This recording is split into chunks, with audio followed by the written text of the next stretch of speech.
Good afternoon, everybody. My name is Rudy Shankar. I'm the director of the Energy Systems Engineering Program here at Lehigh University. And I'd like to welcome you to this 6th seminar in our fall seminar series.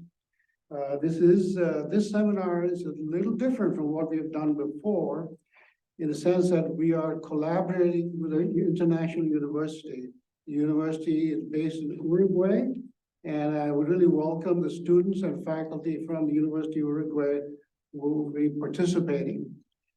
And I also want to introduce the host of this event. And her name is Carol Van-Gerstein. And a short bio of her: she is currently serving as a design supervisor in data governance for PPL Corporation within the Transmission and Substations Department. Her current role is focused on spearheading model and data management within the engineering group supporting the electric utilities in Pennsylvania and Rhode Island. Her preceding role was as a project manager with interconnection affairs with the company's entire service territory. Her trajectory within the company commenced with her role as regional affairs director, serving the Southeast region over 7 years ago. Carol is also a past graduate of our program, the Energy System Engineering Program, and completed her studies in 2022. And she now serves as an advisory council for this program.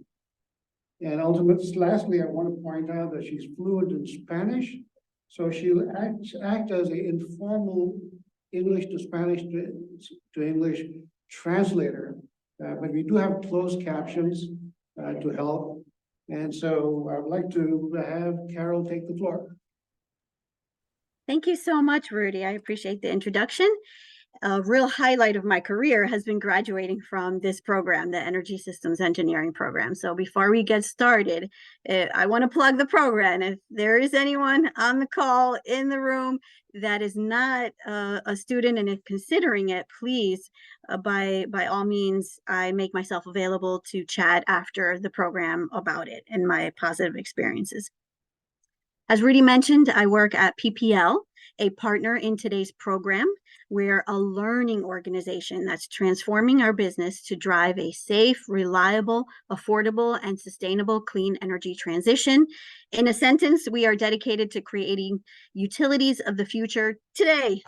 So I want to encourage you all to check out our website, pplweb.com, to learn more about how we are committed to R&D and advancing technologies required to achieve net zero. And you can also on the web read our sustainability report.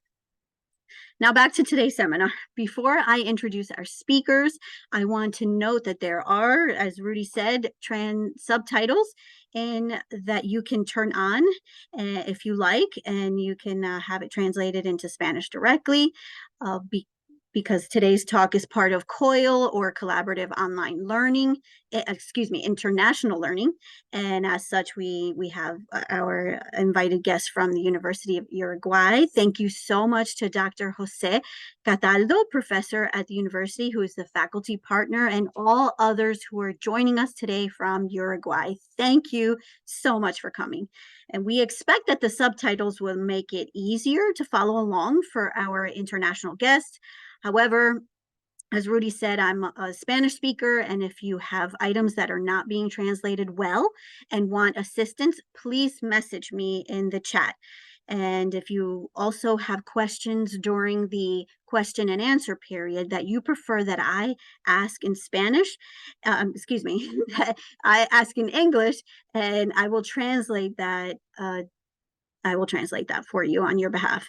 Okay, I'm going to actually use this opportunity to say this in Spanish to ensure that the message is crystal clear. Bienvenidos a los estudiantes y el profesor José Cataldo de la Universidad de Uruguay. Estamos muy agradecidos por tenerlos aquí. Es parte de este intercambio educativo. Estamos usando la traducción que está supuesta a aparecer en su pantalla, pero si no está funcionando muy bien, por favor, me deja saber en el mensaje, en el chat, y yo le puedo traducir lo que están diciendo los presentadores, y también durante el tiempo de preguntas, si le gustaría que yo lo diga en inglés, por favor, me deja saber también en el chat y yo se lo traduzco. Y de nuevo, estamos muy agradecidos por tenerlos aquí en esa presentación, que las personas que van a hablar son de EPRI y es una organización que estudia energía y bienvenidos. Okay, now I'm back.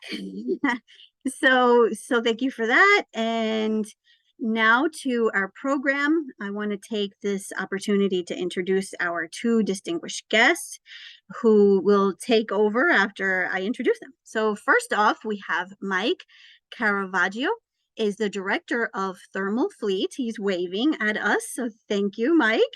He is the director of Thermal Fleet at the Electric Power Research Institute. EPRI's Thermal Fleet R&D group researches pressure parts, gas turbines, steam turbines, generators, heat rate, and flexibility for a global group of generating companies.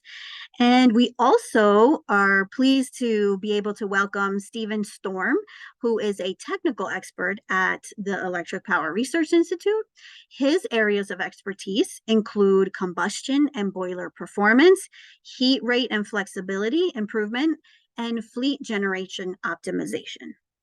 So I will now turn it over to Mike, who will take it from here. So thank you so much for the opportunity to welcome everybody. Thank you. Great. Welcome. Thank you very much for the introduction, and thanks for the opportunity afforded to Stephen and I to share with all of you a little bit about global energy transitions and some of the challenges and strategies. So I will be kicking us off, and we'll be talking about the challenges before turning it over to Stephen for some of the strategies that can be employed to address some of these challenges. Throughout, the chat's open. If you want to ask questions in the chat, feel free. I think when we get through my part, we'll see if there's any live questions that anybody wants to ask, and then we'll turn it over to Stephen. He'll go through, and then we'll, again, try to take questions at the end. We're probably going to go about an hour in terms of presented content. So if you need a coffee or anything, stimulants, go get them, because we're going to be here for a bit. But it's going to be fun, so hopefully. We'll see. All right, let's go. So as already introduced, I'm Mike on the left, Stephen's on the right. We're actually sitting like that here in this room, so that's perfect. And where are we from? We're from the Electric Power Research Institute. So what is that? It's a not-for-profit here in the US. It's basically a leading global collaborative energy R&D organization, doing about $450 million worth of R&D a year in about 45 countries with about 450 entities. And what we're really trying to do is essentially make electricity or energy safer, more affordable, more reliable, and more environmentally responsible for society. And that's how we have the advantage of being a not-for-profit. We're funded, though, by a large number of electricity companies that produce electricity and have notionally very similar goal. So as I said before, I'm going to start with a discussion on some of the challenges we've seen.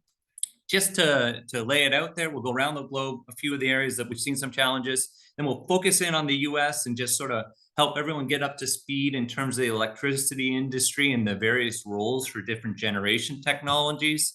Then we'll take it back out to the global, talk about some of the bigger regions, right? So there's many regions that are adjusting their systems to go towards lower carbon solutions, but they're not all the same scale, right? There's some nations and there's some regions where we have a huge electricity system and a lot of others that are more on the growth stage. So first off, and I want everybody to sit down, hold tight. It hasn't been that smooth lately in terms of energy transition. So we're going to hit a bunch of hot spots in a quick little round the globe.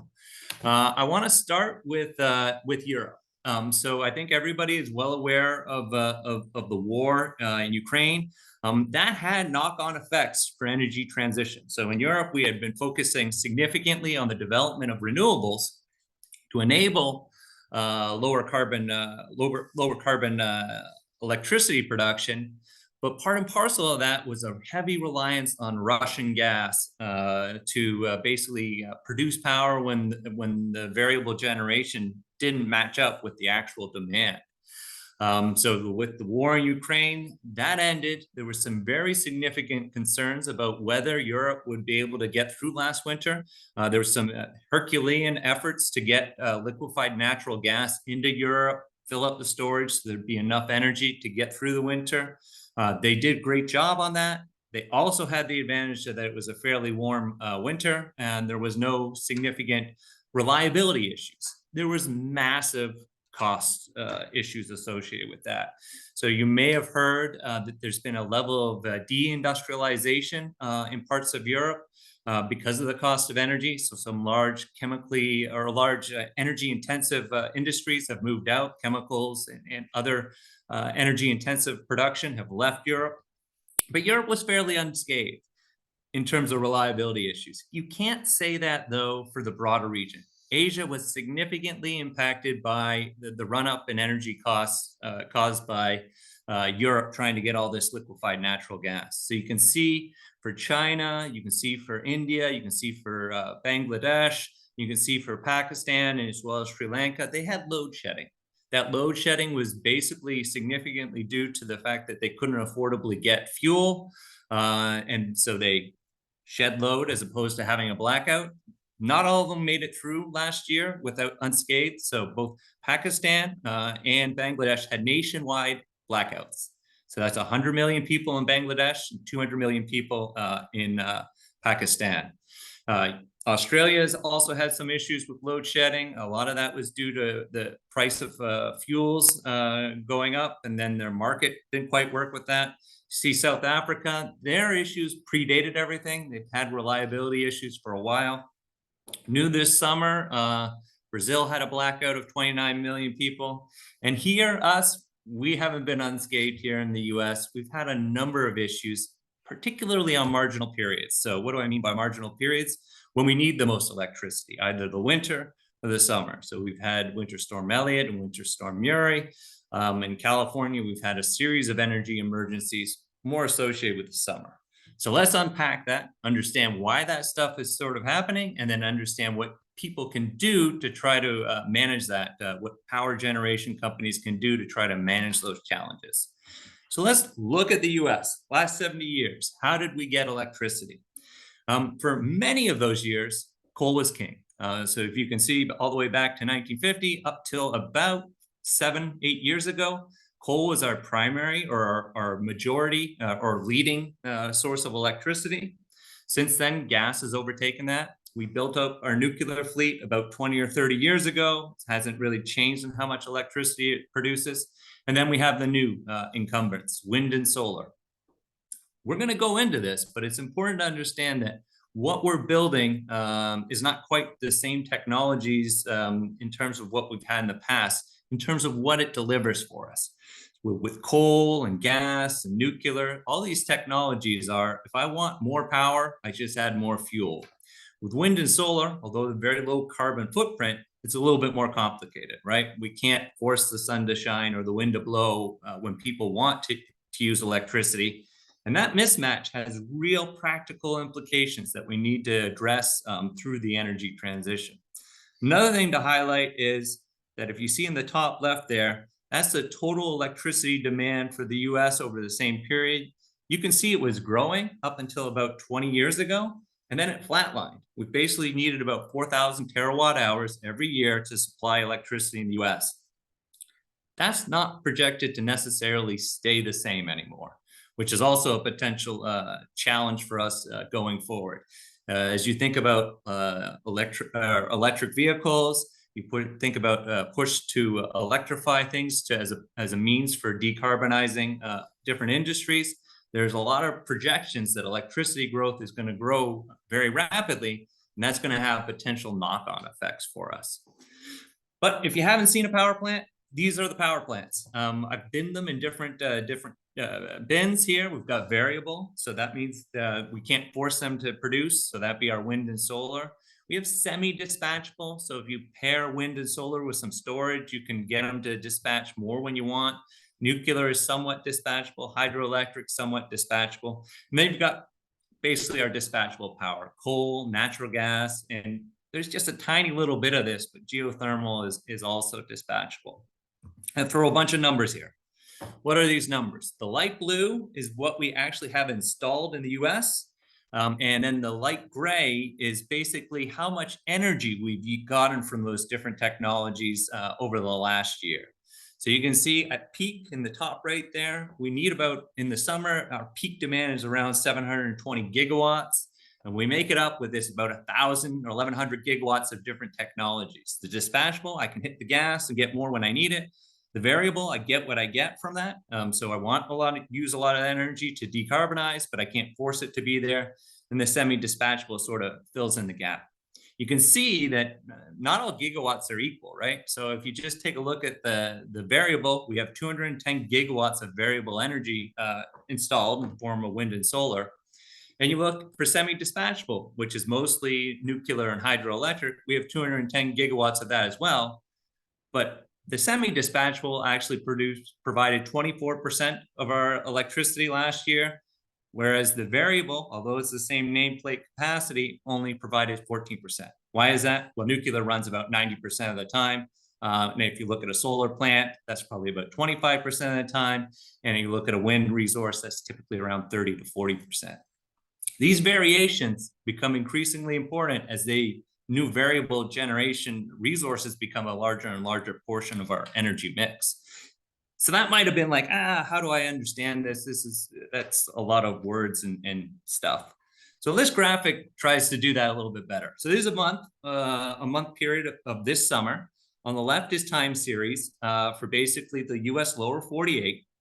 So the continental US of nuclear power, solar, wind, hydro, gas, and coal every day for about 30 days. And you can't really see a heck of a lot there. You can't see the difference between a dispatchable generation source and basically a variable one there. On the right, though, what we did here is we basically took each generation source and basically mapped, all right, how many megawatts output am I getting from this generation source versus how much demand, the total demand, was the grid looking for at this period. And now you see some distinct differences, right? You can see that we, not surprisingly, burn more gas when we need more power. Not surprisingly, we burn more coal when we need more power. Not surprisingly, we let more hydro go through the dams when we need more power, and vice versa. With the wind and the solar, it provides what it provides. It's not going to provide extra when the demand is very high. And so that's an emerging challenge as you rely more and more on these resources. And of course, with nuclear here in the US, we don't fluctuate this. We just basically park it at full load and we get as many megawatts as we can out of it, so it doesn't fluctuate with demand. You can see that on both sides of the graph. So as the mix in different regions change, things get more difficult to balance, right? And these margins become a lot more important. And the US lower 48 is not all connected. It's not perfectly connected. We have a whole bunch of areas where we're trying to balance supply and demand to hit our magic number. Magic number in electricity is 60 hertz here in the US, 50 hertz in Europe, 60 hertz in a number of other places, and 50 hertz in some other. But that hertz that's basically our measure for, do we have perfect matching of supply and demand? We always need that for electricity, or we run into the risk of brownouts or rolling outages, or worse yet, blackouts. So this is what the big balancing authorities in the US look like for last year. And you can see the biggest one there is PJM. For those who aren't that deep into markets and things like that, that's really Michigan, Ohio, Pennsylvania, and New Jersey sort of region. You can see that its mix is mostly coal, nuclear, and gas. Then you get into MISO and SWPP. They're more like right in the middle of the country. You see big red red pieces of the pie there. There's lots of wind in the middle of the country. So a different mix than what we see on the East Coast. You can also see Texas in there. That's ERCO, ERCO. Lots of wind there, lots of solar. You can see California on the second pie down. That's got a lot of solar generation. These different various mixes have an impact then on how we deliver reliable electricity. And for those who have not paid a lot of attention recently, we've had some challenges in terms of delivering reliable electricity. So we've looked at these different generation mixes. We can look to NERC, which is the North American Electricity Reliability Corporation, for reliability assessments of both our marginal days, which is really the summer reliability and the winter reliability, as well as the long-term reliability. And they break it into different regions, not quite the same as the balancing authorities, but you can see on the left there, that was their summer assessment for 2023. For those who aren't paying attention, we didn't have any major reliability concerns in 2023.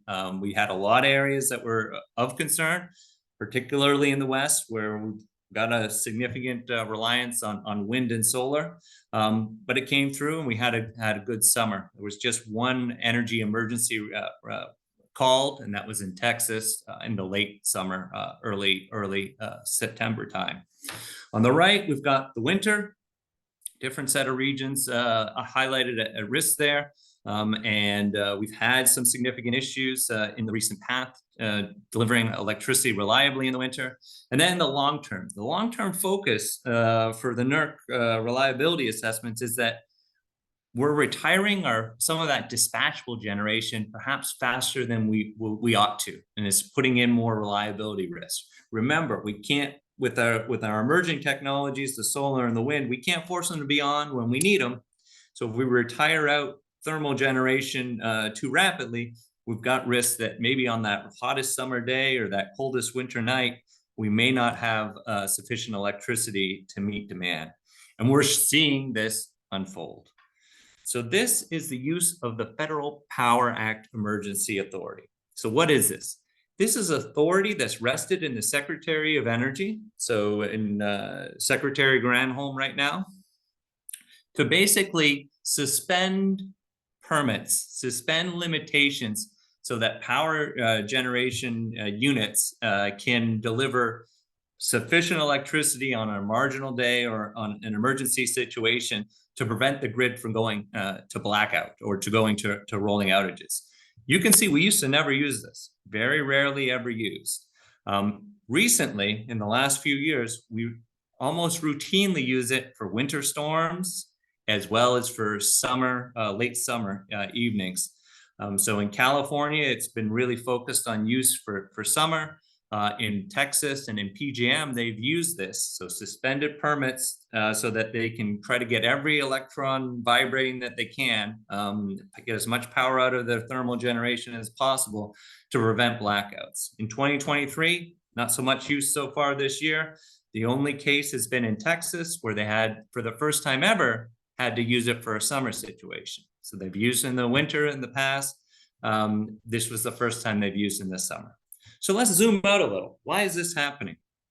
Well, when we look at the energy profile from the different generation technologies, they do stuff differently on a monthly basis. So that the gray in the background is that how much energy we need from electricity per month on a monthly basis, starting with January. So the middle is summer, and then the end is winter again.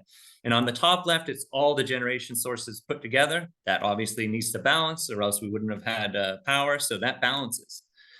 When you look at down below on our semi-dispatchable or dispatchable technology, coal, you can see that we use coal a lot in the winter and a lot in the summer to hit those demands. Makes sense. You can see that we really rely heavily on gas for the summer. You can see for hydro, okay, we rely on it a little bit for the winter and increasing the summer, but we start running out of hydro resources in the late fall. Why is that? Well, if you think about how hydro actually occurs, we have a lot of snowpack develop, it melts, we use it, and then by the fall, we tend to have lower water levels and can't make as much use of that resource. But the big one that's changing is we're building mostly wind and solar. And they have an annual profile that doesn't necessarily perfectly match up with the fact that we need a lot of electricity in the summer and we need a lot of electricity in the winter. So you can see the wind profile for the US. So this is actual monthly data. You can see that when are our winds the lowest? Actually in summer. So building wind generation to try to cover a summer peak is a challenge.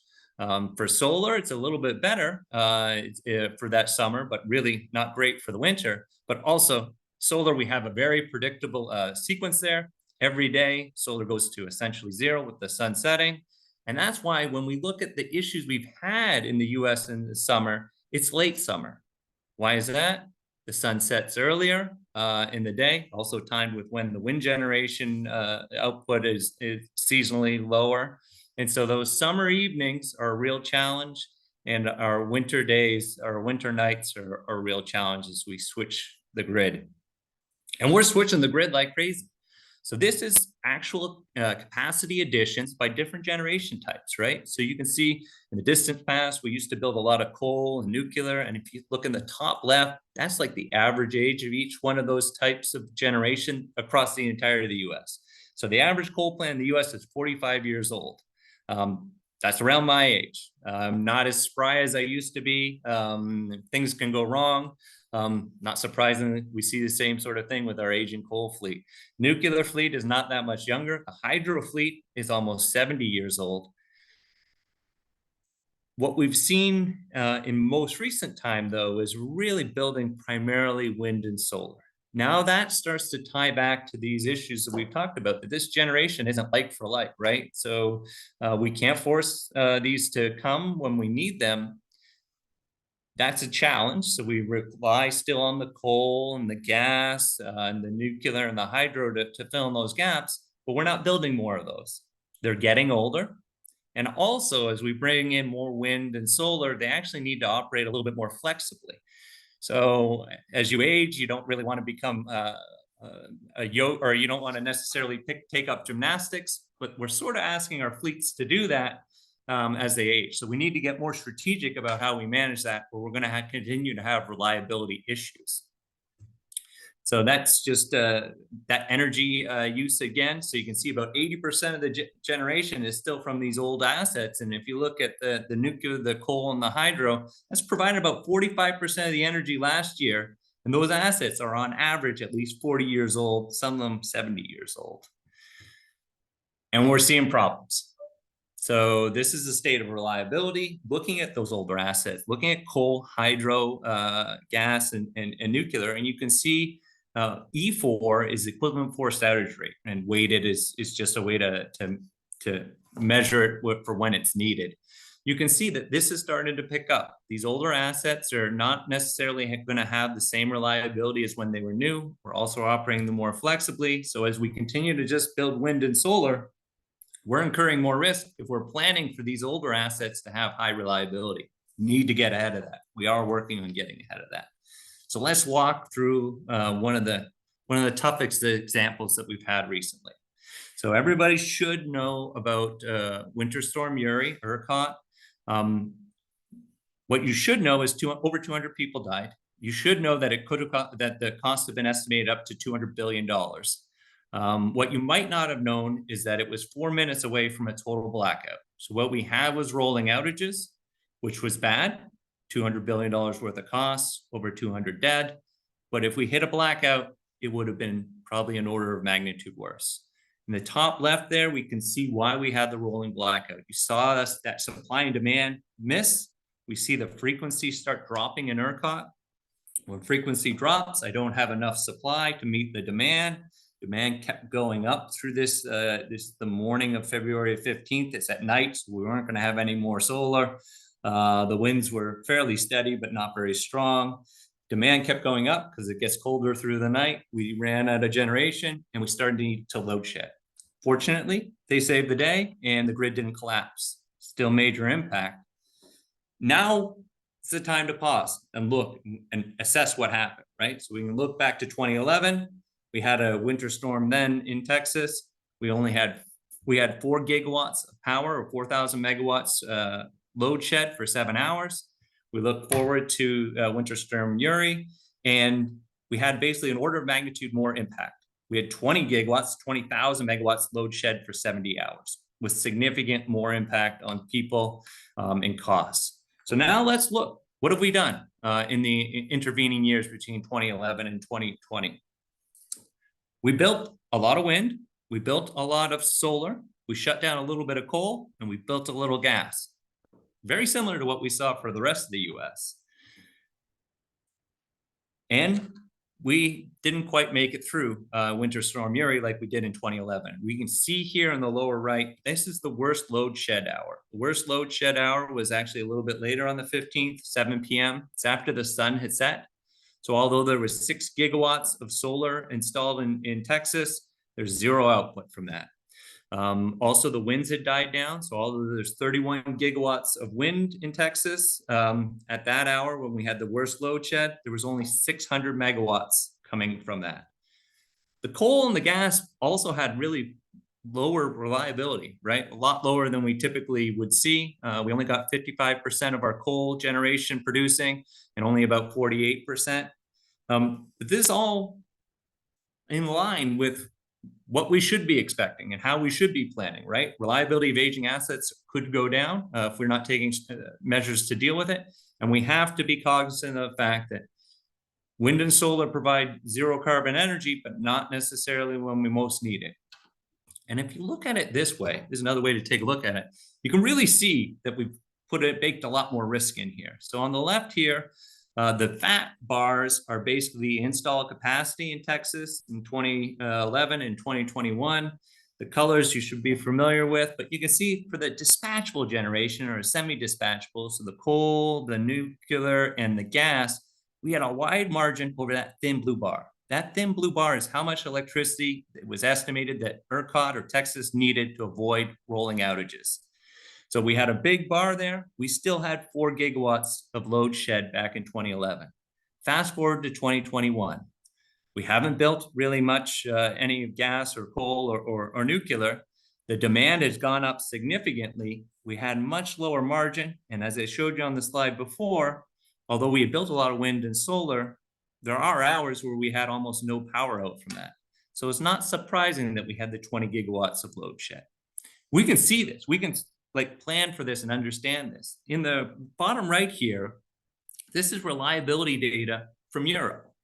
The dark lines are basically heavily flexibly operated units that are dealing with a lot of wind and solar and things like that. The gray lines are base loaded units.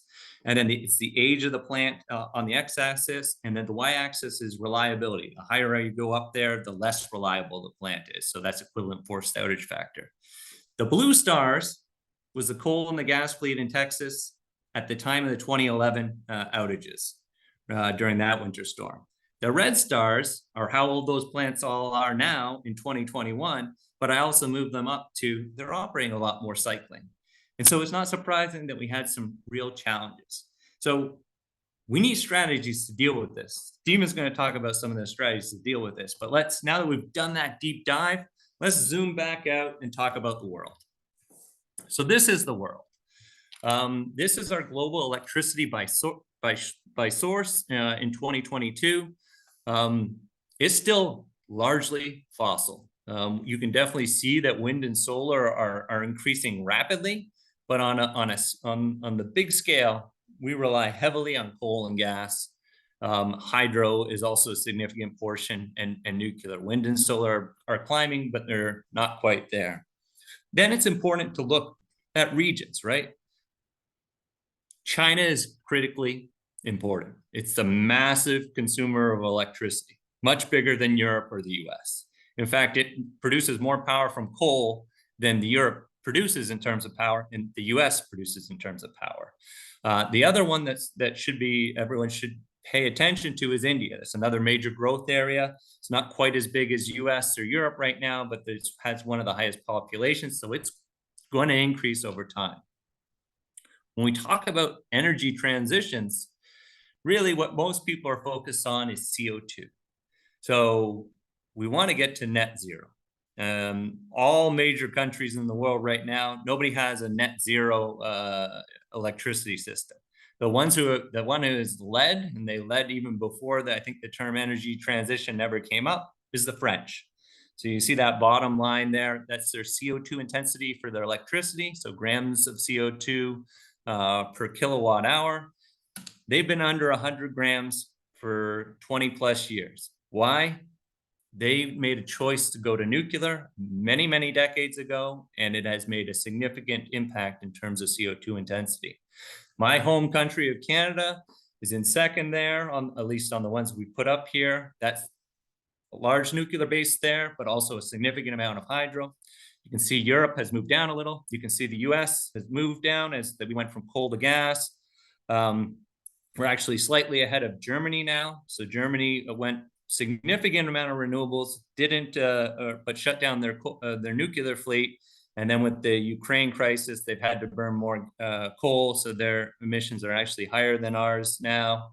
The one that without a flag, that's the Middle East. You can see China has trended down a little. India is still fairly flat. So let's look at some of these big regions. Europe's a lot like us.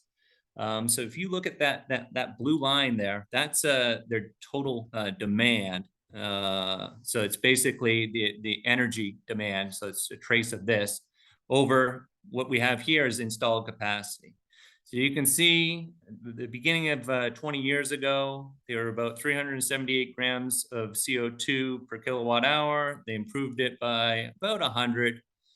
They didn't shut down any of their dispatchable generation. Their demand didn't go down any. They built a lot of renewables, but it didn't offset their need for dispatchable generation. It just got a little bit more energy out of the renewables, and that helped reduce things. They haven't had reliability issues because what we've done here in the US is we've tended to shut things down. The Europeans have more kept it open as a backup. That's an important learning. Just to crystallize that a little bit more, let's look at Germany. On the left here, we have the capacity is the area charts. The line charts are, or the capacity is the line charts, and the area chart is the generation or terawatt hours, how much energy we got out of it. You can see the green line here is the build out of wind and solar in Germany. So it went from about 15 gigawatts to almost 130 in 2021.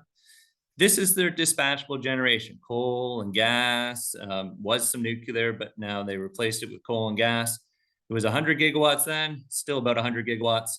We get more power and energy now from the wind and solar than we used to, but it hasn't offset that need for dispatchable generation.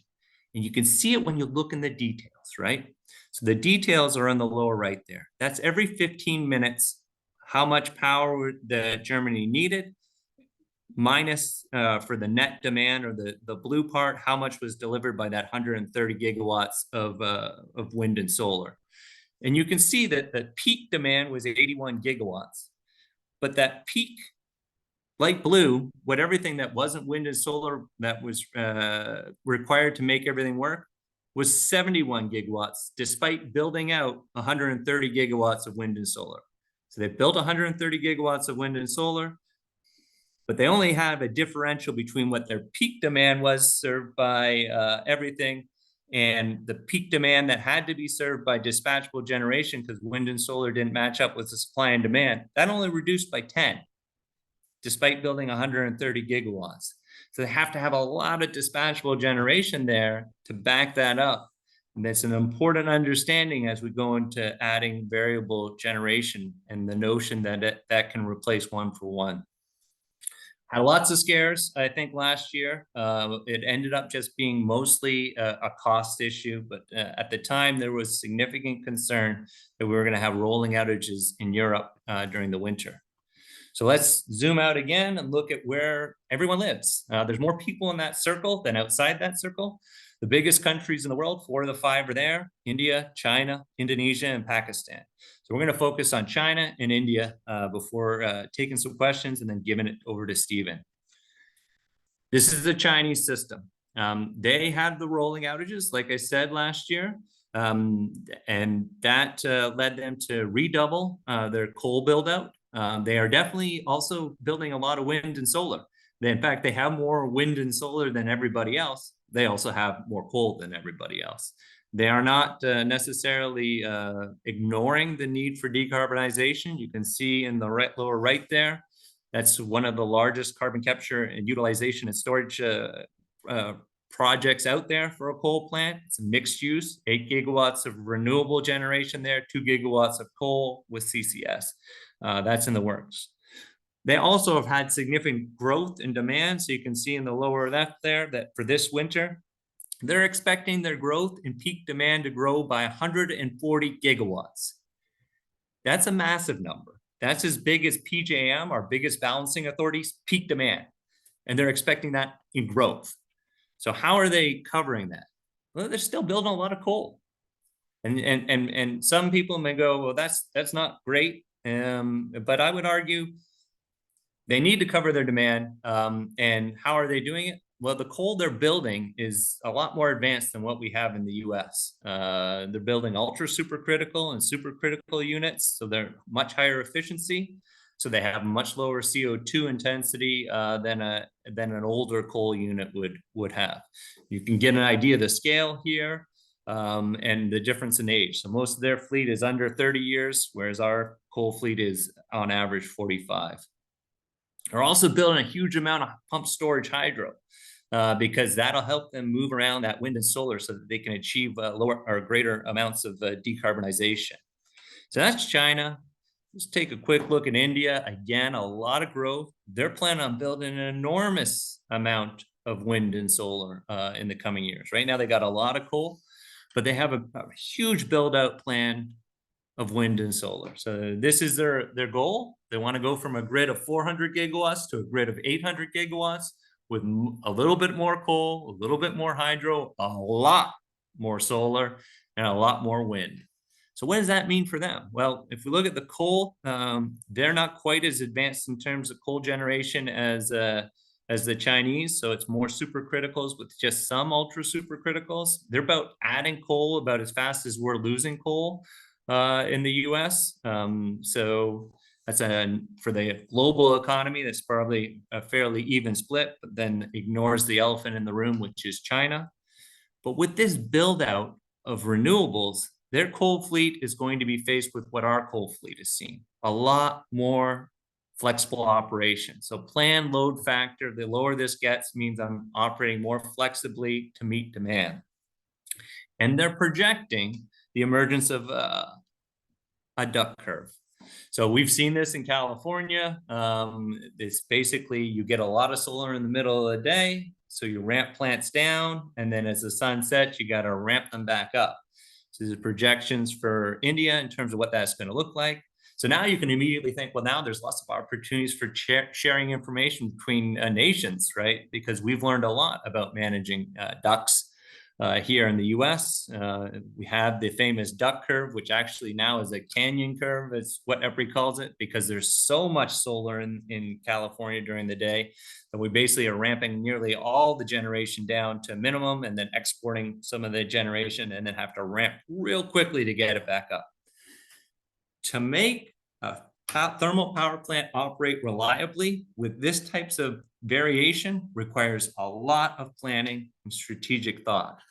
So there's a whole myriad of items here that you consider. I'm more for setting the problem. I'm going to turn it to Stephen to potentially provide some solutions for this. But at this point, I want to pause and see if there's any questions from the audience.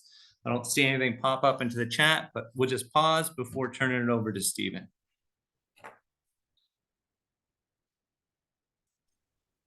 Okay, I haven't received any in the chat either directed specifically to me. So just wanted to note that. Great. But I'm here for the folks in Uruguay. Yo estoy aquí para traducir si los de Uruguay quieren usar mi servicio. Perfect. All right. Well, then I will turn it over to Stephen.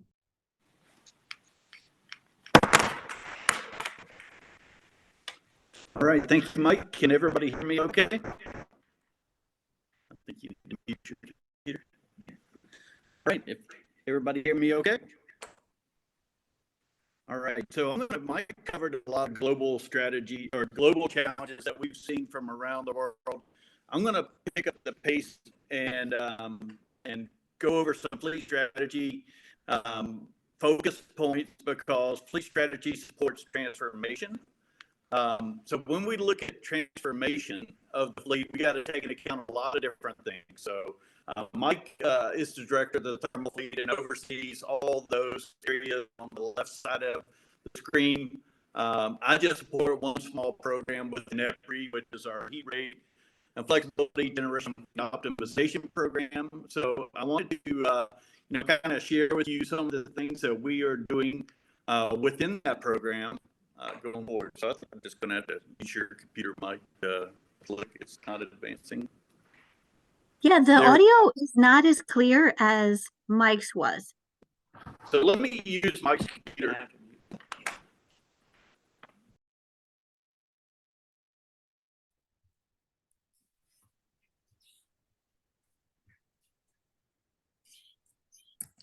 Carol, can you hear me okay? Can you hear me okay now, Carol? Oh, yes, that's much better. I hope Okay, it is great. for the Mike and I right. are in the same room, so we'll just use his computer. So real quickly, looking forward, this decade, like Mike presented, there's a lot of challenges with this transformation and what's going on in the energy industry. So if we look forward to the decade ahead of us, it really presents the perfect storm of challenges and opportunities. So I wanted to just kind of go over some of these challenges, some of these opportunities, and kind of walk you through what's going on. Mike, how is your...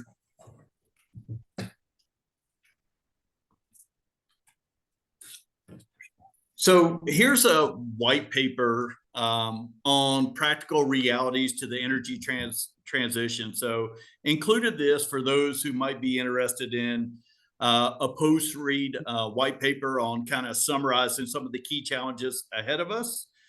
So I'm not going to dwell on that, but the one point following Mike's presentation that I want to make sure that I emphasize is that as we set these ambitious decarbonization goals, we're basically reimagining the future of the entire energy system. So resiliency, reliability is important, but we also, throughout that transformation, we need to make generation affordable to the consumers. So if we look at where we are today and where all the power generation is coming from that Mike presented in his portion of today's webcast, those are the things on the right. Most of the generation comes from gas, coal, hydro, solar, wind, existing nuclear fleet. And then we have all these other technologies that are shown on the left. So coal with carbon capture and storage, gas with CCS, offshore wind, future nuclear fleet, new emerging technologies. There's a lot of discussion about hydrogen and biofuels being used in the industry. But when we look at the distance between those that are already developed and those under concept development demonstration, but not necessarily deployed to any level of scale, there's a lot of white space. And so when we look at 2050 and net zero targets and what the future might look like, there's a lot of uncertainties about what those generation technologies will cost, how they will perform, what are the barriers that they need to overcome. And so looking at, even though we've had our challenges that Mike presented recently, if we look at today's energy system, it's pretty simple.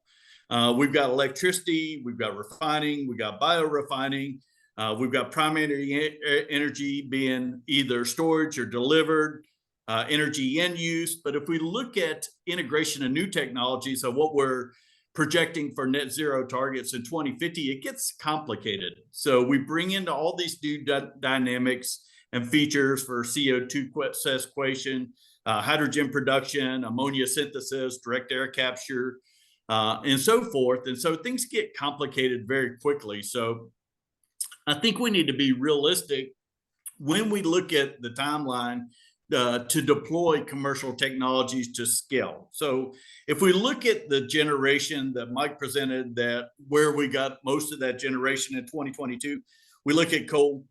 To be able to get the 2,000 terawatt hours that we have had in 2022 that essentially took over 80 years to be able to develop that.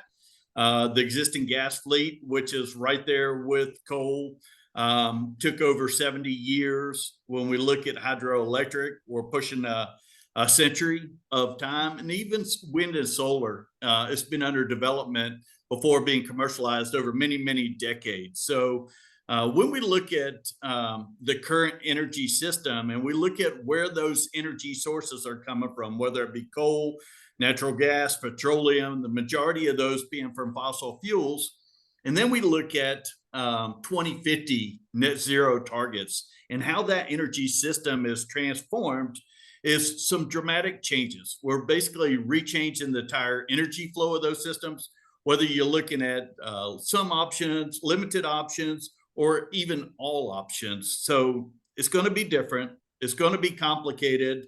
The next 25 years is going to require a lot of optionality, ingenuity, and collaboration. So what Mike and I had hoped to present with this webcast today was really the importance of dispatchable generation. So it's important, I think, to understand the difference between non-dispatchable, dispatchable. Mike covered that. But as we continue to integrate more and more of those variable generation sources like wind and solar, what we've seen is more penetration of solar and wind, solar being represented by the yellow in these three different models, red being represented by the wind. And then you can see that the green, the neon green areas, is essentially your baseload operation of plants. And so as we go from, say, 13% renewable integration to 23% to 37%, I want you to notice what happens to that baseload generation. Once we start integrating more than 35–40% renewable generation, essentially all the baseload operations diminishes.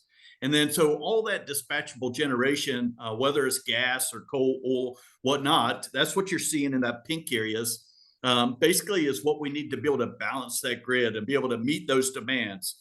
And then when you have high generation from wind and solar and the demand from those dispatchable sources are low, that's when you're going to start seeing curtailments or wasting of some of that clean energy, because we've got to be able to make sure that that dispatchable generation is online, available to be able to meet those grid demands. So a couple of years ago, we took a deep dive in NERC-GAD's data, and we looked at 40 years of generation data for all the different generating assets in North America.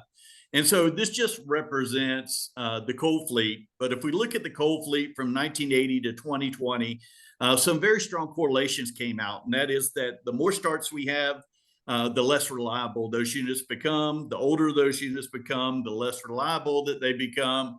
And like Mike said, the average coal fleet today is over 45 years in age. So when we look at requesting these mature technologies and generating plants to cycle more often, load follow more often, meet those demands, it has a huge impact on reliability of those different assets. Looking at that data, as we went into a deep dive on it, the two different operating modes where we saw really a significant shift in reliability is when you started operating with reduced minimum loads, or even two-shift operations, meaning that when we turn on and turn off those generating assets twice in the same day. When that happens, you see a substantial uptick in reliability impacts from those. So it's not uncommon to see issues with water quality, issues with when your steam cycle chemistry gets out of compliance. You may have issues with, trips on different pieces of subcomponents of the operating equipment, which can result in things like temperature excursions in a furnace. Those temperature excursions are going to result into temperature excursions on steam turbines. And then any degradation that you have in heat rate from operating at those different loads or lack of maintenance on those is going to result in increased turbine cycle and or boiler efficiency losses. And so what that does is drives up your firing rate on the turbine and exacerbates those issues that we see between performance and reliability. It's also very costly to operate these plants, because what happens with these thermal plants is, as you lower your capacity factors because you're being dispatched less, the fixed cost of generation goes up. And so what I'm representing here is just different modes of operation, where you might be load following to the left, or maybe you have some hot starts in red, warm starts or cold starts to the far right. All those are very costly. We've seen cold, warm, and hot starts on thermal generating assets.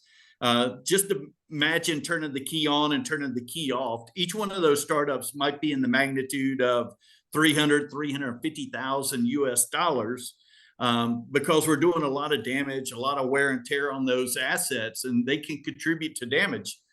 What industry has not done such a great job of is correlating damage from those deep load follows or significant load follows. And those are the bars on the bar chart on the graph to the left. You see the DOF, that's your deep load follows or your load follows. Even though those costs might be a fraction of the cold, warm, hot starts on the units, when you have units that are cycling, having load follows in the magnitude of thousands of times per year, and you calculate the coefficients and the degradation for those different load follows versus the cycles on and off, it can actually outnumber the overall degradation cost on that. So that's where it's important to have a fleet strategy. So my role at the Electric Power Research Institute is really to help support fleet optimization. What we've seen with a lot of these aging assets is a lot of that experience walking out the door. So it's very important to capture experiences, understand the cost of cycling, understand how to best optimize the dispatch of those generating assets, and then manage failures both online and offline. So there's different activities that need to take place. And so from a resiliency standpoint, having a solid optimization strategy for the glide path to retirement for those generating assets is critically important. So there's a lot of different drivers that really drive flexibility. And depending on the VRE or the renewable penetration in the regions that you might live in or operate a power plant in, those demands for flexibility are going to vary from region to region. So we've seen a lot of these drivers be from carbon goals. We've seen a lot of them from energy market demands, to where you have retiring assets, and then in some cases, heat rate and regulatory drivers are big variables that require those units to be more flexible. As Mike said, in North America, we operate with 60 hertz. So demand and supply has to balance out every minute of every single day. So we need to understand those typical base capabilities for different generating assets. So when you're looking at fleet strategy on how you maintain resiliency and how you maintain resiliency of that electric grid, we also need to understand those coal-based, gas-based, hydroelectric, reciprocating engines, different generating asset performance units, how they perform in regards to being able to turn on and turn off in a timely manner, understanding what the ramp rates are for those different assets, what is the expandability of their load range on how they operate. And then when you look at those different assets, have metrics in place on how you manage those ramp rates, minimum load, startup times, and shorter durations between outages. We see a lot of variability between the net load peak days, net load minimum days. And so to be able to, when you have that fixed cost of generation increased with the lower capacity factors from either a gas or a coal fleet, we've got to balance those implications of flexibility. So some of the challenges that we've seen from generators is that when they operate with lower and lower capacity factors, we also need to understand that electricity is their product. And when you generate less kilowatts in total generation, then the plant is going to be also challenged to be able to reduce their O&M and capital cost. And so as we go to those more flexible operations, though, more damage mechanisms show up, whether it's related to thermal fatigue or corrosion or degradation and efficiency of those different aging assets, or maybe it's related to offload corrosion issues or environmental issues. So With those financially constrained budgets, you've got to create strategy on how to offset those potential damage mechanisms and then optimize those systems as cost effectively as possible. And so some of the low-hanging fruit opportunities are training and awareness, coming up with fuel strategies, making sure you're doing your best to manage those assets with digitalization, automation, make sure that we're aware of potential damage mechanisms that may exist, so that as we go to those different modes of operations, we can optimize those different conditions, whether it's min load, two shifting, operating with the unit offline for a long period of time without doing promoting issues with like corrosion or pitting on pressure parts, components, or steam turbines. So we got to be able to protect those assets. If we look at a conventional coal plant, a lot of those optimization strategies might evolve around reevaluating what those units were designed to do with baseload operations, and then how you're managing those generating assets under flexible operations. So a lot of times that means optimizing the inputs, the mill performance, the fuel quality, combustion systems, firing rate, and ultimately managing the overall performance of that unit and how you're managing the air, gas, and emissions control on those units. Similarly, on a combined cycle gas turbine plant, we've got to look at the gas turbine, the heat recovery steam generator, the balance plant, the steam turbines, and try to understand what issues might exist with that system if it wasn't designed for flexible operations. Understand where the gaps are, not only on the Rankine cycle, similarly to the way that you would do it on a conventional steam unit, but also taking into account the Brayton cycle for the gas turbines. So, how you're managing that asset, how you're managing efficiency, performance, what potential issues could create reliability issues, and then also understanding what that unit was designed for. What we've seen is a lot of units that were designed for flexible operations have no challenges with being able to meet the ramp rates and the demands and cycle on and off with minimal damage. But those units that were designed for baseload operations and haven't been configured with modifications and upgrades to things like gas turbines or automation of different valves and components, this can result in a significant uptick in reliability issues as you cycle those units. So some of the work that we've been doing over the past several years at EPRI is really developing templates for doing high-level vulnerability assessments so that we can help industry understand where those risks are and what the probability of failure is, what the potential consequences of those issues are, and how do we manage those issues. So just kind of give you some examples. On a combined cycle gas turbine plant, you've got modifications on the gas turbine for flexibility. A lot of these relate back to upgrades to the combustors, doing combustion tuning, doing combustor hardware upgrades.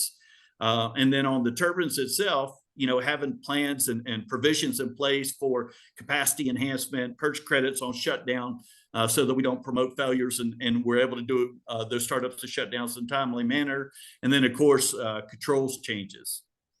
Similarly to a conventional unit on heat recovery steam generators, monitoring stress and controlling of drains and vents and how you do isolation and heat retention on those units is critically important. Steam turbines are very similar on a CCGT plant as a conventional coal plant, that we've got to have optimized monitoring for stress control on those turbine components, startup optimization, and then bypass improvements for those different configurations. And then everything else being things like feed water pumps and what we do when the unit's offline with nitrogen blanketing of condensate storage and having automated valves to be able to come back online and manage those assets is really important. So as we build out the future of Generation 2, what we've seen is in North America is a lot of coal retirements. Most of those coal retirements have been replaced with gas generation. And so when you're looking at new gas generators, we've got to take into account heat balances. A lot of times, historically, when these plants were designed, These were designed on average ambient conditions. But if we look at that NERC-GAD state of reliability report from last year, and we see where most of those challenges were to the electrical system, it was during severe weather events. And that was either during a hot summer or an extremely cold winter that resulted in freeze conditions. And so a lot of the reasons for those issues happening was because the unit wasn't designed to operate in those extreme conditions. So what we've seen is a lot of utilities going back and going to dual fuel, going to weatherization plans for those different generating assets to be able to make sure that they're available and to be able to meet those generation demands when we do have those severe weather events. So from a programmatic standpoint, really what we do in my program at EPRI is provide industry the tools to be able to manage efficiency, flexibility, and reliability of these generating assets under varying conditions. So I've always liked to try to keep things simple. So kind of 4 core areas that we're focused on is building out training and awareness modules, making sure that industry understands the O&M best practices, make sure that we have tools to be able to systematically manage those different generating assets, and then have defense strategies in place to where we can, be alerted if there is an issue that wasn't determined by human contact. And so as we build out these tools, it's very, very important to understand that efficiency is important. So a lot of advancements with thermal performance models. And as we transition to net zero goals, and we keep in mind that CO2 reduction is the end goal and target, we can't forget that as the heat rate improvements are some of the lowest cost, low-hanging fruit opportunities for reducing those CO2 emissions. So as we go to reduce loads, it has a negative impact on CO2 production per kilowatt. So it gets complicated. So we have to have a manage in place to where we've got the software, we're doing periodic testing, and we're communicating where those gaps are and understanding what the environmental implications, the cost implications of operating in those different modes of operation for any thermal generating asset. So we're going to have heat rate improvement systems in place. From a flexibility standpoint, this is what I often promote to our members that are just starting their flexibility journey. And there's kind of a 7-step fundamentalist approach to how you manage generation flexibility. And so first and foremost, you need to understand the market mission for those generating assets in your territory. And then once you do that, you do your high-level assessments, benchmarking, understand your vulnerabilities, understand what your short-term and long-term goals are for those market demands in that region. And then you want to understand, number 4, what are the roadblocks to be able to achieve those future goals on how you foresee that generating asset being able to be operated at in the future, so that you can start planning and developing projects around meeting those demands now instead of later. And then ultimately after that, we get into optimization, and that is having failure mitigation plans in place, leveraging data analytics, diagnostics, prognostics, dashboards, and optimization techniques, really to align your fleet optimization strategy. So other things that we've done within program 223 is really develop a database of issues and solutions. So we've got a database of several hundreds of issues that we've identified through research that need to be resolved. How do we overcome those roadblocks? We've got templates for understanding what is green, yellow, and red. Red meaning being at high risk, yellow meaning needs improvement, green meaning not an issue now, but may become an issue later. So we've built these templates for combined cycle plants as well as conventional steam units. And the idea of these is really to have a platform for capturing risk and understanding how you're managing the PMs, the inspections, the projects as a part of your risk mitigation strategy. But it's very, very important to align people, process, and technologies together as a part of your strategy going forward. So once you understand those roadblocks, then you can apply the systematic approach of assigning a prioritization rating to it, a department, an action plan to it. You can leverage this information as intelligence for driving awareness. You could drive your project prioritization with these assessment results. And then it can also be the foundation for your digital solutions and monitoring and alerting platforms for how you're operating under those different modes of operation. Over the last 2 years, our members in the program 223 have really told us their biggest struggle in industry is how do we manage costs? So we've been working on several different cost tools.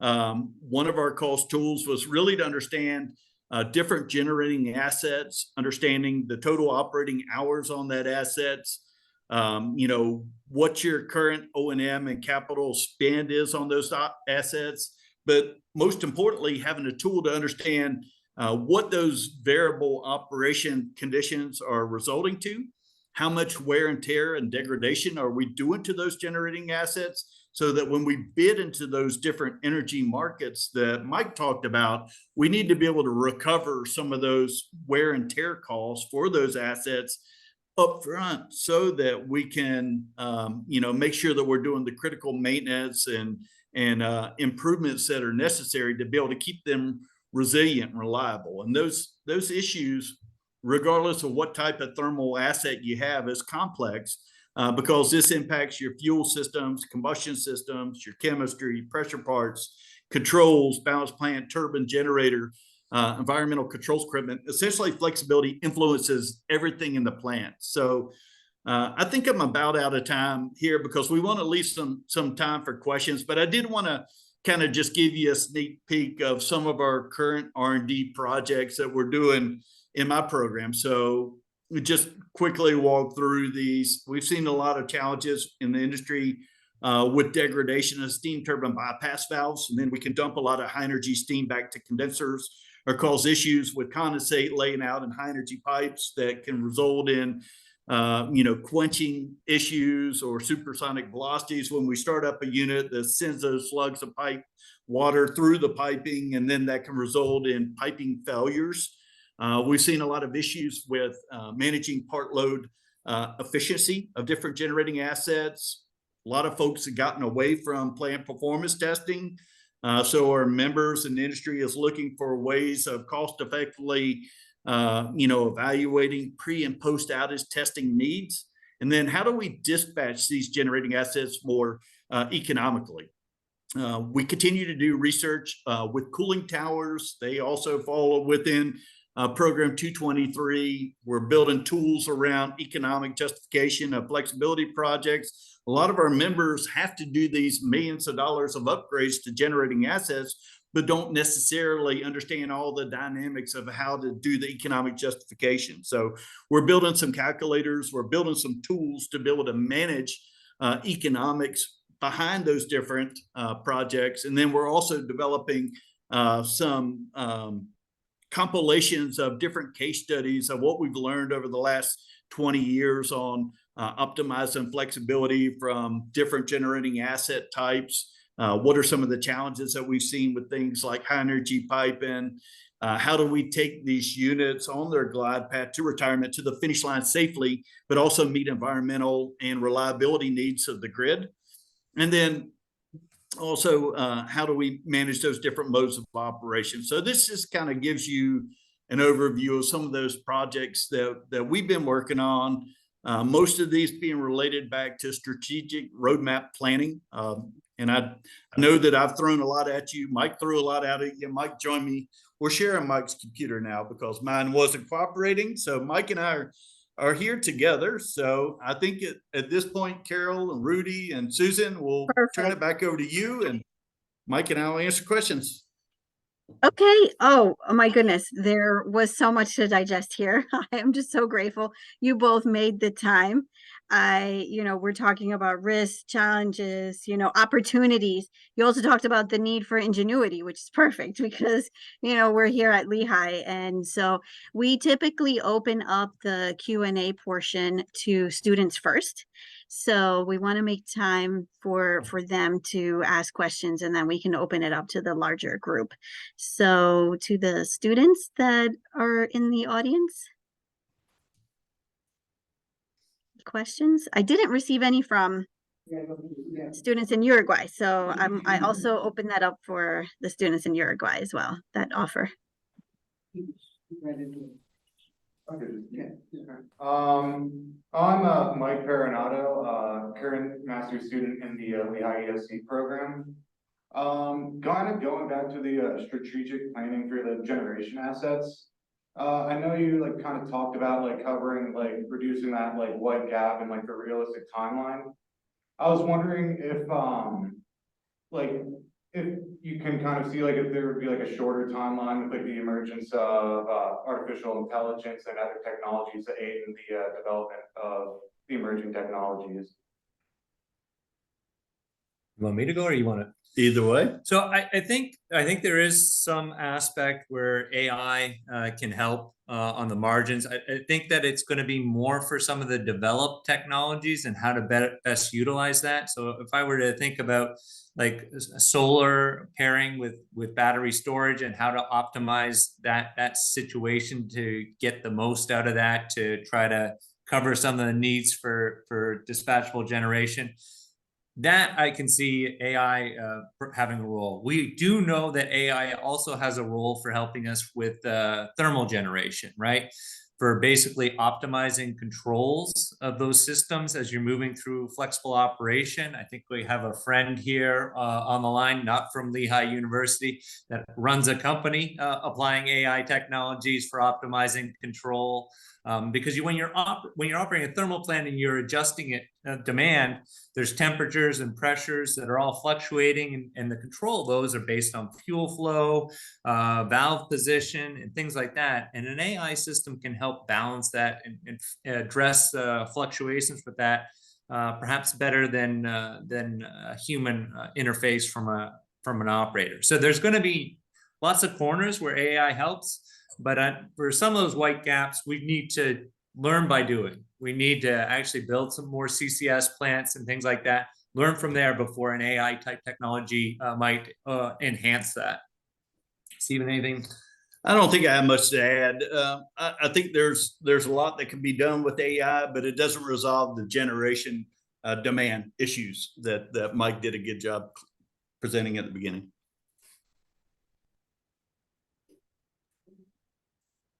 Anyone else? Any other student?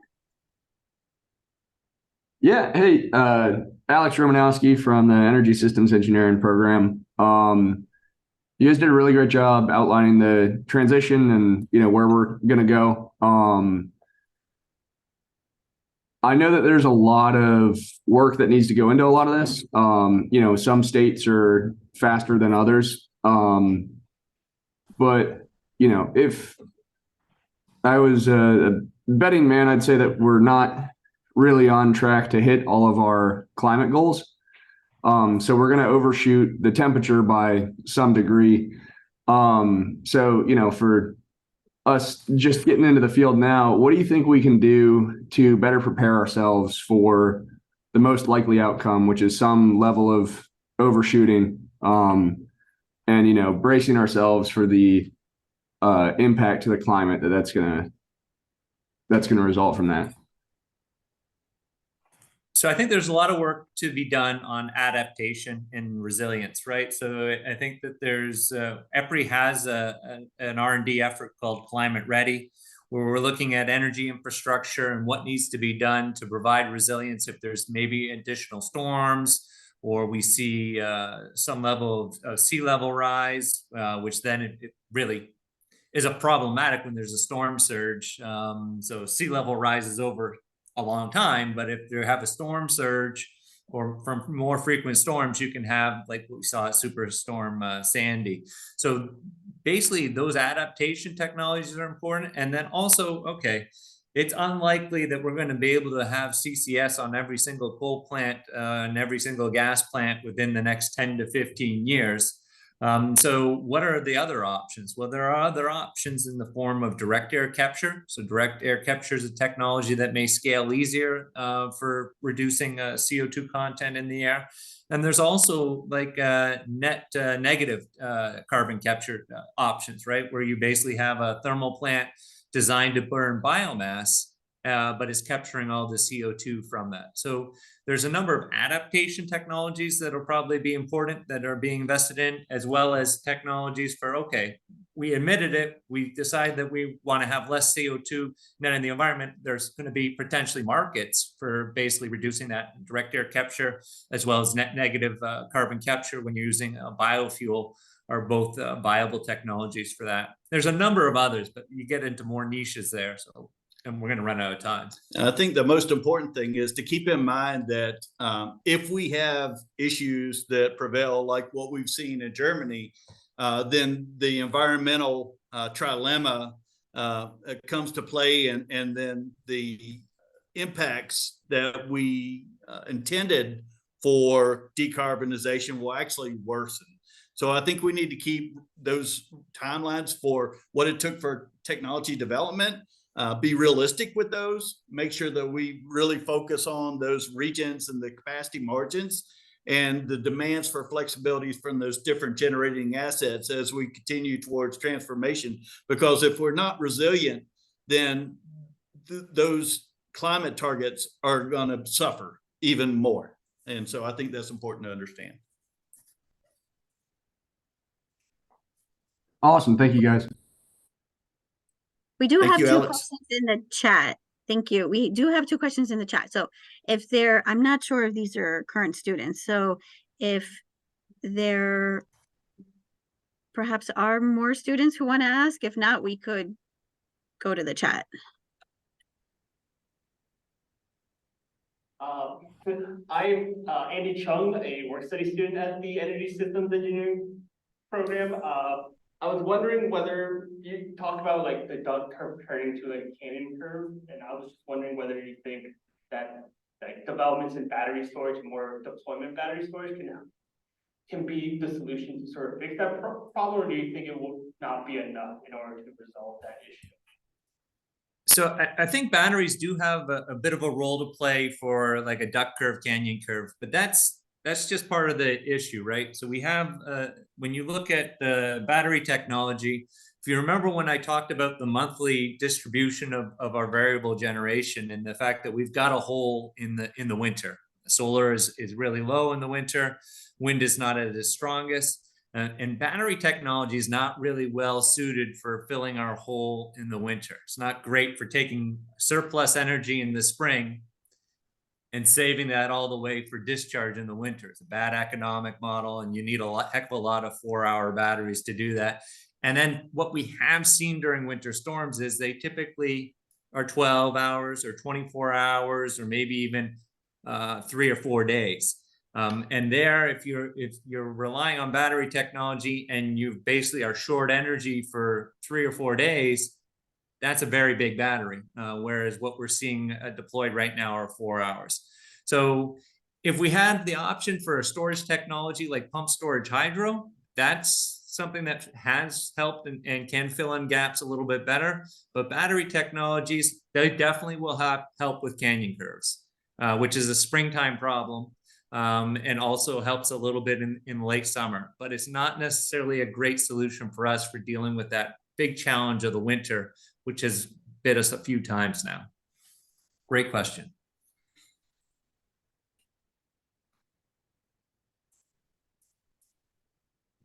Anyone else? Yes, this is Hal Long. I have a question. Great presentation. You can see a lot of work that has to be done to get these coal-fired plants and gas-fired plants up to, to be more flexible. But another thing that might help is if we improve the linkage between the various power grids, across the country, with better transmission links, where a storm is in one area, and of course there's problems, but move power from where there isn't a storm to where there is a storm. Wouldn't that be also help and needs a lot of work too?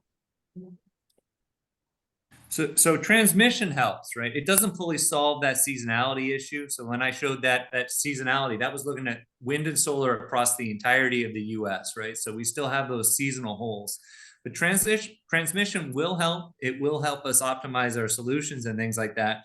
But honestly, the only thing harder, I think, today to build than a nuclear plant is new transmission lines. And why is that? Well, a transmission line will go from where we need the power to where we get the power from. It'll transverse maybe a number of states and localities that get no benefit from that new power line. And I know for myself, and I think everybody else, we don't necessarily want high voltage power lines in our backyard if we're not getting any benefit from it. So there's lots of opportunities for transmission development to get blocked. So yes, transmission could make a huge difference, but it is one of the hardest things for us to build in a country like the US where everybody has a voice. I'm not advocating for communism. So, I mean, I saw Carol was going to ask the question. I'm not advocating. I'm just stating. Oh, no. I was just going to say that, well said for someone who works in the transmission department at a utility. So yes, I can, when you are spot on 100%. Now, I do notice a few questions in the chat. So we could start with the one that was posed at 12:45, actually. The Indian government is subsidizing part of the flexibilization costs. Do you think this is possible in other geographies such as the US? I think in the US, what we tend to be looking for is market solutions. So a number of the markets like CAISO or California Independent System Operator, MISO, and have come up with different products where they try to value flexibility. I don't think it's really necessarily filled in that gap of we're producing less energy when we're being flexible. So for these power plants to stay open, what I have seen work in the US in terms of having flexible power as a backup is capacity payments. So capacity payments, so you're basically paid for your gigawatt as opposed to your gigawatt hour, or your megawatt as opposed to your megawatt hour. That has helped provide money so that plants can be available or built to provide flexibility. So I think more market solutions will be what is chosen in the US. I don't know, Stephen, you have a different view? No, I think that's the view. I think the question was more around India, though. And, you know, and it's also important to understand that India is one big national electric grid. And so they do things different in India than they do in the United States on how they transport that energy. Awesome. Okay, we had a similar question after that was posed, but I think let's just jump to the one that came at 123. What level of improvement in CO2 levels is the newest coal generation plants, such as in China versus typical plants presently operating? Yeah. And So I noticed you were talking about like supercritical. You were I wrote it down, ultra supercritical plants that are different. So I remember, Stephen, you mentioned that. Yeah, so Stephen will correct me if I'm wrong, but ultra supercritical plant, which is what they typically build now in China, is operating at an efficiency of about 45%.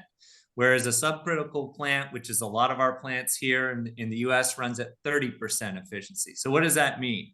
That means I basically have 50% reduction in CO2 for every megawatt hour I produce. So whereas a US plant may produce 10 grams of CO2 for whatever unit of energy, that one that's 45% efficient instead of 30% is going to be basically producing like nearly closer to half that. So it's a pretty significant difference when you have very high efficiency plants, and it's a real benefit in terms of getting the most amount of benefit, which is that electricity, for costs, which if the focus of greenhouse gas emissions is that CO2 emissions. So it's not a trivial difference. It's a very significant difference, and we would have much higher emissions from China and India if they were still relying on subcritical technologies instead of the latest and greatest. Yep, I agree. Yes. Yeah, and then yeah. Okay, the very last question before we wrap up in the last 2 minutes. Some Adradian is asking, do fleet optimization, so cost implication, technology, hydro, gas, coal, oil, wind, solar, etc., a major driver in justifying a transition from dispatch to semi-dispatch or variable? So it gets complicated, right? It gets real complicated by the market drivers and what type of system you find yourself. So if you're like, if you're in Europe where they have some levels of subsidies to keep things going, and you're like, if you say you were Germany, they mothballed a bunch of coal plants, and then we were able to bring them back online because the government subsidized that stuff. In the US, our markets are not perfectly optimized for making the best fleet decisions. What do I mean by that? So we'll have power plants that are not really that needed maybe most of the year, but every fourth winter or maybe every second summer, we really would need to have that power plant. Well, those ones get shut down in a lot of markets because there's just not the money to support them. And so you get to the situation like we saw in Texas, where it would have been nice to have some of those plants that we shut down, coal plants shut down because we ran out of power. They're not needed all the time, but they needed some of the time. That's a moving target. So EPRI's doing R&D on markets to try to understand that better, to try to better incentivize that. But it's really tricky when you're trying to be an open market, right? A central planner can do a lot of things that an open market necessarily can't. And I'm not saying that we should all go back to central planning, but doing that in an open market, while it has lots of advantages, is a lot trickier, a lot more complicated because it needs to be equitable to all the market participants. So it's difficult to do that fleet optimization. It's a lot easier in those vertically integrated, regulated utilities. Okay, well, we are now at 1:31 actually. And I want to just thank you so much both for this very interesting and informative talk. And I just recommend that folks maybe connect with you on LinkedIn, perhaps, right? And follow you to get more updates. Like and subscribe. Yeah, no, wait, yeah. that's a different platform. Oh, okay. All right. So just befriend you. I also want to plug the very next seminar that Susan put in the chat. So we do have the topic of renewable energy in Uruguay. So I encourage everyone to sign up for that. Rudy, do you have anything else you want to impart as we end the call? Oh, no, thank you, Carol. And I want to reinforce what you just mentioned. You follow Michael and Stephen on LinkedIn. They're like terrific, very nuanced messages. I hope you guys put together a podcast that we could hear.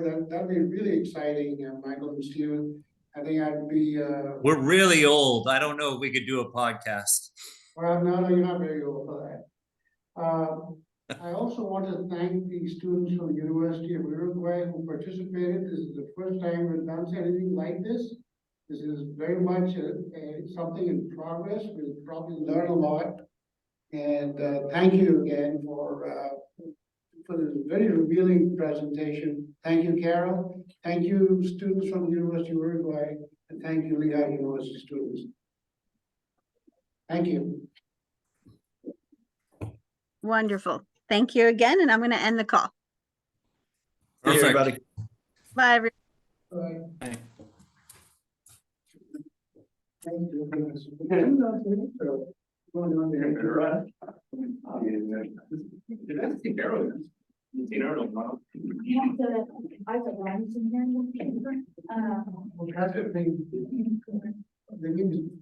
Well, I was just gonna say, I'll be over Zoom for one online and then class. Yeah. You being present? Yeah. All right.